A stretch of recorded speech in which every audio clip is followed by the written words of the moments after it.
Chers concitoyens, bonjour. Aujourd'hui, nos systèmes d'épuration des eaux usées sont de plus en plus coûteux car vieillissants. Ils n'absorbent plus la croissance démographique qui s'installe sur le réseau. Ils sont assujettis aux raccordements illégaux des eaux pluviales qui engendrent des débordements lors des pluies. Et le tout montre des dysfonctionnements en termes de pollution écologique. Je pense notamment aux cyanobactéries. Je ne vais pas parler des lobbies concernant les traitements des eaux usées, car là encore, il y a moyen de faire des grosses économies. Pourtant, il existe depuis de nombreuses années un traitement des eaux usées naturel, écologique, économique et surtout validé par les scientifiques et par la loi. Ce sont les plantes et la gravité qui font tout le travail pour rendre l'eau propre. Cela s'appelle la phytoépuration. Tout d'abord, je vais casser les idées reçues concernant les odeurs. Il n'y en a pas, car c'est à l'air libre et les matières ne sont pas remuées. Ensuite, la phytoépuration utilise le pouvoir dépolluant de certaines plantes. Elle fait appel aux bactéries présentes dans leur système racinaire pour épurer l'eau.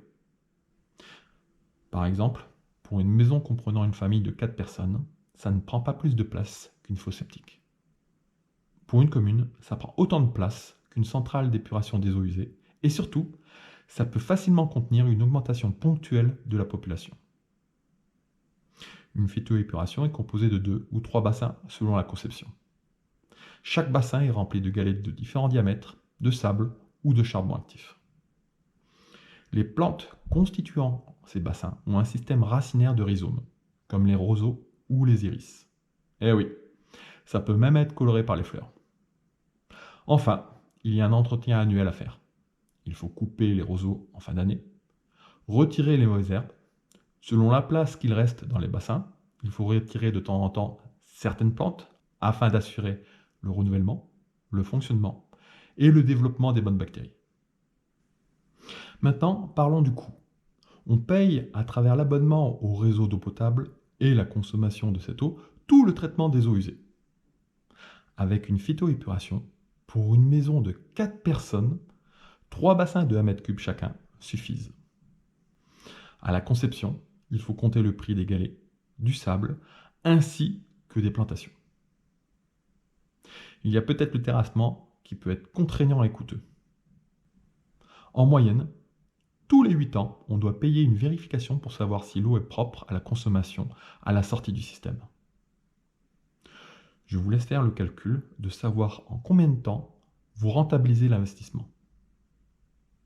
Personnellement, je n'ai pas mis longtemps avant de me décider. Et ça marche très bien. Néanmoins, j'ai dû lutter contre le système pour valider une telle installation. Aujourd'hui, je continue à payer un abonnement sur l'eau potable, qui est réduit certes, mais je n'ai aucune réduction sur ma consommation d'eau. En effet, je paye toujours les taxes d'entretien du réseau d'eau usée, alors que je ne les utilise plus. Entre le discours et les faits, pour ceux qui le peuvent, il n'y a rien de cohérent. L'argent continue à passer devant l'écologie.